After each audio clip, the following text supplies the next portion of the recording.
Hi everyone, আজকে তোমাদের সাথে শেয়ার করব একটা মাইথোলজিক্যাল স্টোরি। কিন্তু তোমাদের অবশ্যই আমার চ্যানেলটা সাবস্ক্রাইব করতে হবে বিভিন্ন মাইথোলজিক্যাল স্টোরি পাওয়ার জন্য। আর ভিডিওটা ভালো লাগলে অবশ্যই লাইক করতে হবে। শুরু করি তাহলে অশোক সুন্দরীর গল্প।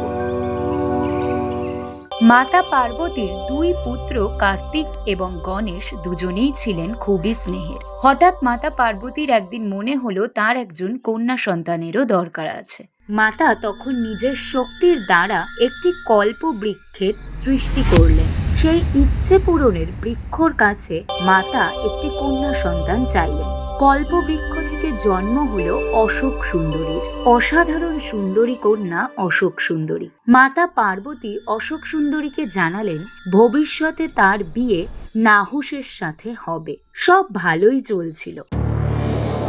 হঠাৎ করে হুণ্ড নামের এক অসুরে অশোক সুন্দরীর রূপে মুগ্ধ হয়ে তাকে বিয়ে করার ইচ্ছে হলো।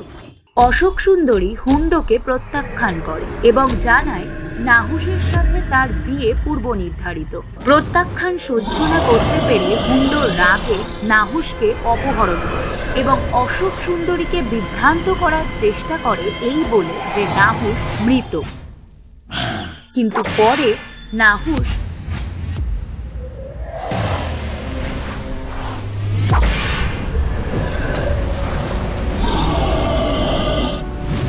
হুণ্ডকে বধ করে এবং শেষমেশ অশোক সুন্দরীর সাথে নাহুসেরই বিবাহ সম্পন্ন হয়।